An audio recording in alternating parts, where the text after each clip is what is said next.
Search India, कहानी से सच्चाई तक। प्रिय देशवासियों, नमस्कार। हम सभी ने बीते दिनों में देश का सामर्थ्य और उसका संयम दोनों देखा है। मैं सबसे पहले भारत की पराक्रमी सेनाओं को, सशस्त्र बलों को, हमारी खुफिया एजेंसियों को, हमारे वैज्ञानिकों को, हर भारतवासी की तरफ से सैल्यूट करता हूं। हमारे वीर सैनिकों ने ऑपरेशन सिंदूर के लक्ष्यों की प्राप्ति के लिए असीम शौर्य का प्रदर्शन किया। मैं उनकी वीरता को, उनके साहस को, उनके पराक्रम को आज समर्पित करता हूं हमारे देश की हर माता को, देश की हर बहन को और देश की हर बेटी को ये पराक्रम समर्पित करता हूं।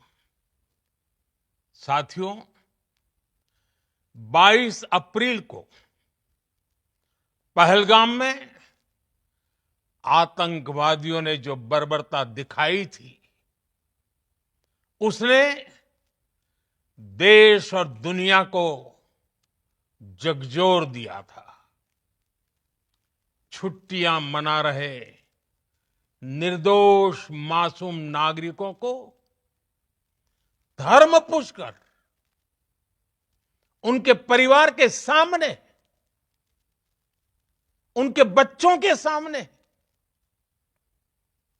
बेरहमी से मार डालना, यह आतंक का बहुत बीभत्स चेहरा था, क्रूरता थी। ये देश के सद्भाव को तोड़ने की घिनौनी कोशिश भी थी। मेरे लिए व्यक्तिगत रूप से ये पीड़ा बहुत बड़ी थी। इस आतंकी हमले के बाद सारा राष्ट्र, हर नागरिक, हर समाज, हर वर्ग, हर राजनीतिक दल एक स्वर में आतंक के खिलाफ कड़ी कार्रवाई के लिए उठ खड़ा हुआ। हमने आतंकवादियों को मिट्टी में मिलाने के लिए भारत की सेनाओं को पूरी छूट दे दी और आज हर आतंकी, आतंक का हर संगठन जान चुका है कि हमारी बहनों बेटियों के माथे से सिंदूर हटाने का अंजाम क्या होता है। साथियों, ऑपरेशन सिंदूर ये सिर्फ नाम नहीं है, ये देश के कोटि कोटि लोगों की भावनाओं का प्रतिबिंब है। ऑपरेशन सिंदूर न्याय की अखंड प्रतिज्ञा है।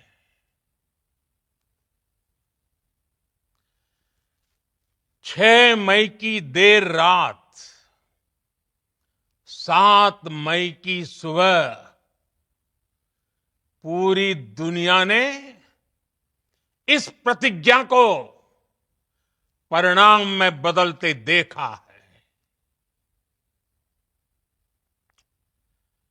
भारत की सेनाओं ने पाकिस्तान में आतंक के ठिकानों पर, उनके ट्रेनिंग सेंटर्स पर सटीक प्रहार किया। आतंकियों ने सपने में भी नहीं सोचा था कि भारत इतना बड़ा फैसला ले सकता है। लेकिन जब देश एकजुट होता है, नेशन फर्स्ट की भावना से भरा होता है, राष्ट्र सर्वोपरि होता है, तो फौलादी फैसले लिए जाते हैं, परिणाम लाकर दिखाए जाते हैं। जब पाकिस्तान में आतंक के अड्डों पर भारत की मिसाइलों ने हमला बोला, भारत के ड्रोन्स ने हमला बोला, तो आतंकी संगठनों की इमारतें नहीं, बल्कि उनका हौसला भी थर्रा गया। बहावलपुर और मुरिद के जैसे आतंकी ठिकाने एक प्रकार से ग्लोबल टेररिज्म की यूनिवर्सिटीज रही है।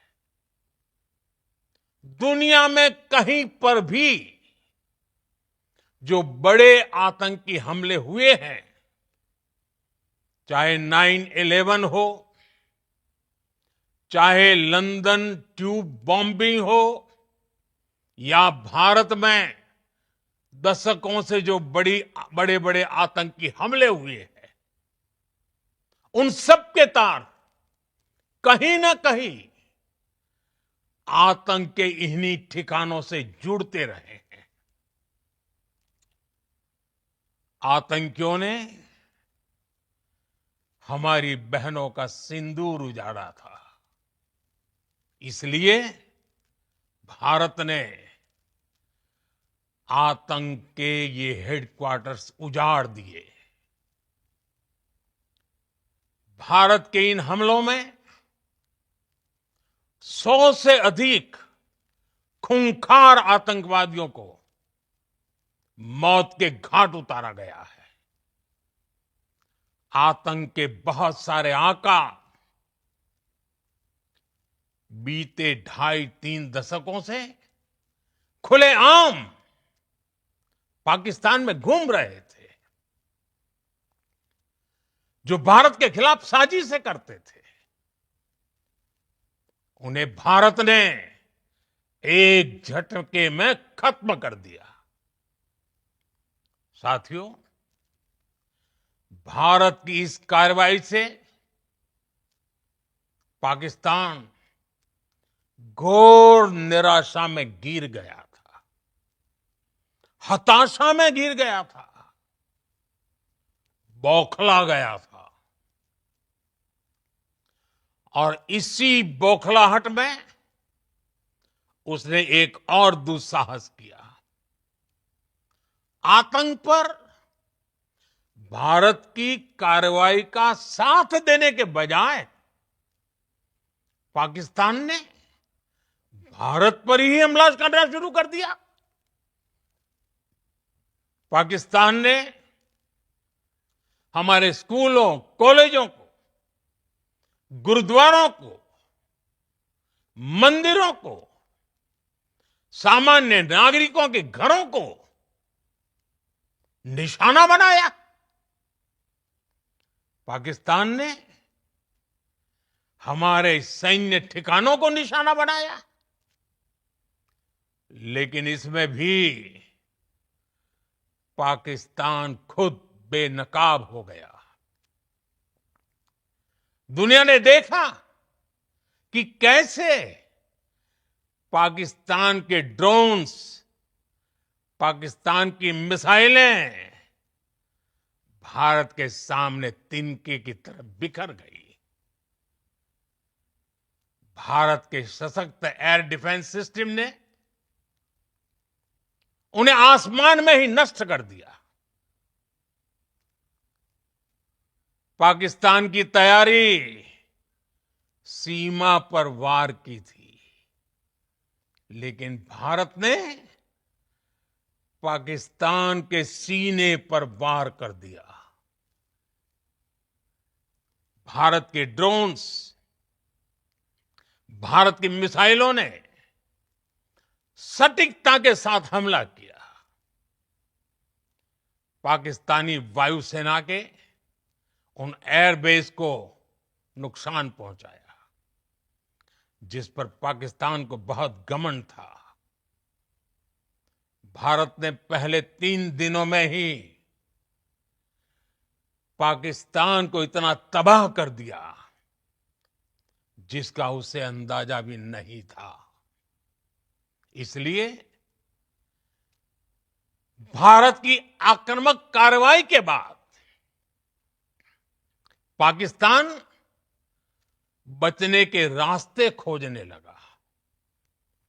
पाकिस्तान दुनिया भर में तनाव कम करने के लिए गुहार लगा रहा था, और बुरी तरह पीटने के बाद इसी मजबूरी में 10 मई की दोपहर को पाकिस्तानी सेना ने हमारे डीजीएमओ को संपर्क किया। तब तक हम आतंकवाद के इंफ्रास्ट्रक्चर को बड़े पैमाने पर तबाह कर चुके थे। आतंकियों को मौत के घाट उतार दिया गया था। पाकिस्तान के सीने में बसाए गए आतंक के अड्डों को हमने खंडहर बना दिया था। इसलिए जब पाकिस्तान की तरफ से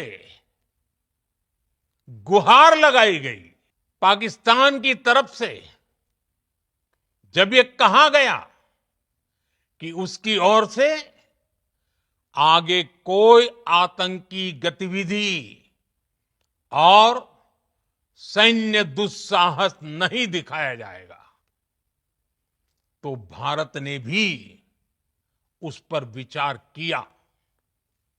और मैं फिर दोहरा रहा हूं, हमने पाकिस्तान के आतंकी और सैन्य ठिकानों पर अपनी जवाबी कार्रवाई को अभी सिर्फ स्थगित किया है।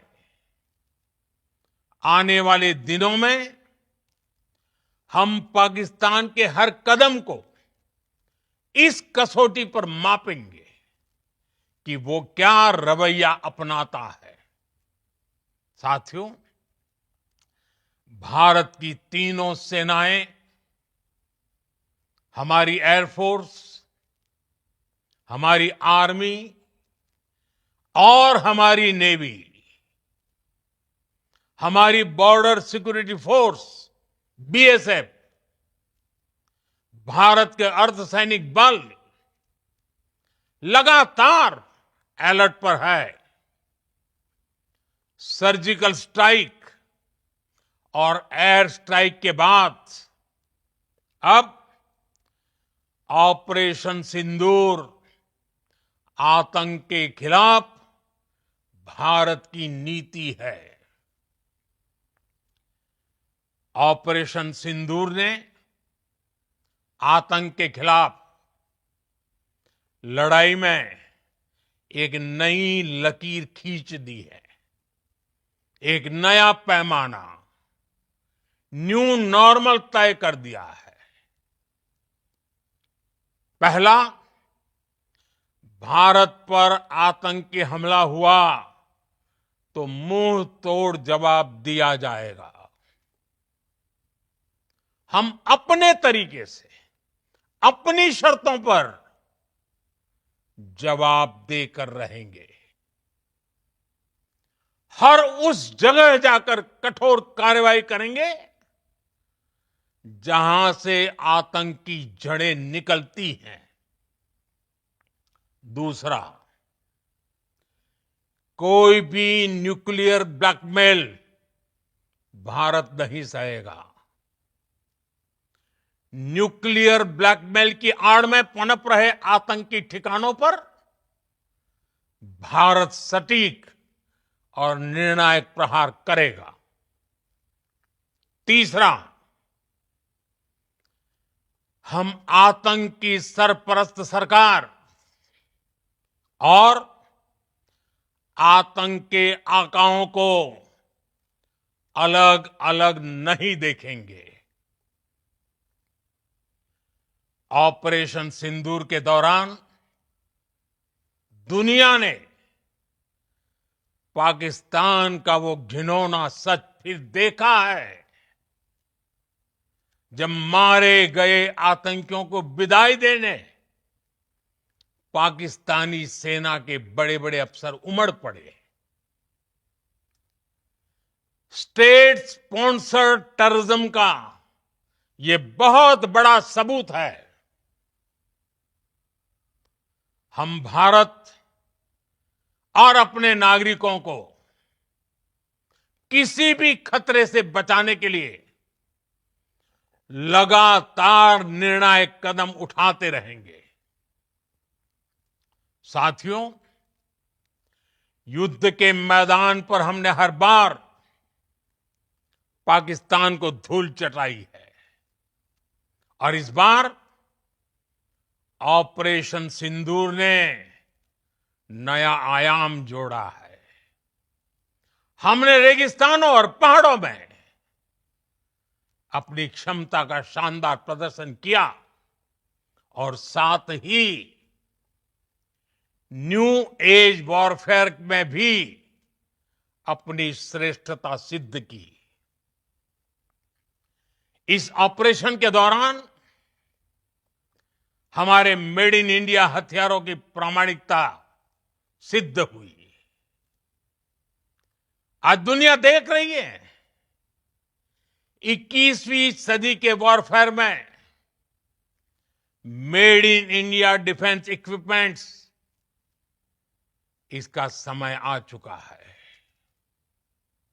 साथियों, हर प्रकार के आतंकवाद के खिलाफ हम सभी का एकजुट रहना हमारी एकता, हमारी सबसे बड़ी शक्ति है। निश्चित तौर पर ये युग युद्ध का नहीं है, लेकिन ये युग आतंकवाद का भी नहीं है। टेररिज्म के खिलाफ जीरो टॉलरेंस, ये एक बेहतर दुनिया की गारंटी है। साथियों, पाकिस्तानी फौज,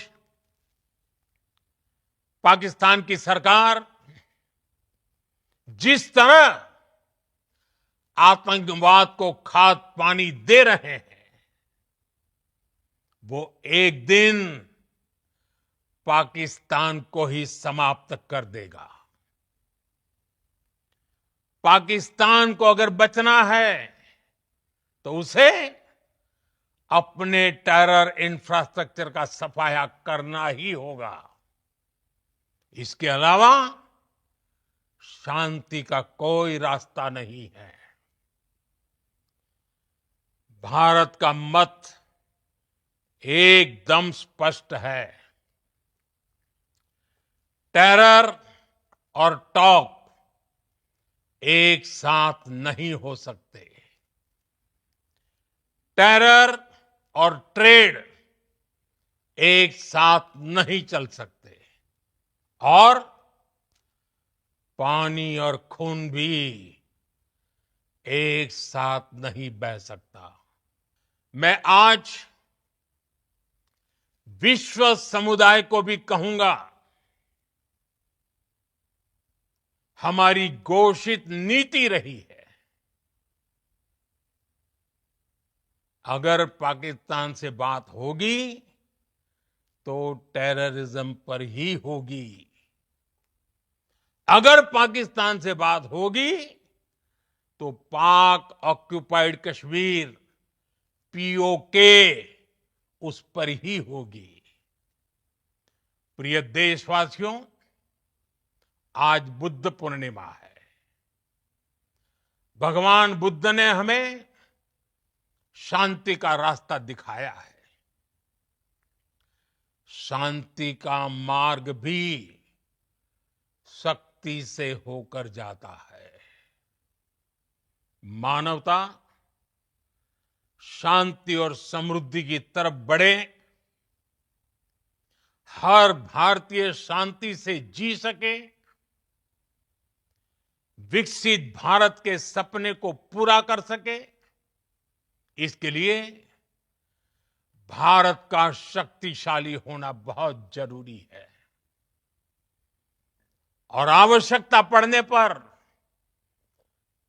इस शक्ति का इस्तेमाल भी जरूरी है। और पिछले कुछ दिनों में भारत ने यही किया है। मैं एक बार फिर भारत की सेना और सशस्त्र बलों को सैल्यूट करता हूं। हम भारतवासी के हौसले, हर भारतवासी का एकजुटता का शपथ, संकल्प, मैं उसे नमन करता हूं। बहुत बहुत धन्यवाद। भारत माता की जय। भारत माता की जय। भारत माता की जय। सर्च इंडिया, कहानी से सच्चाई तक।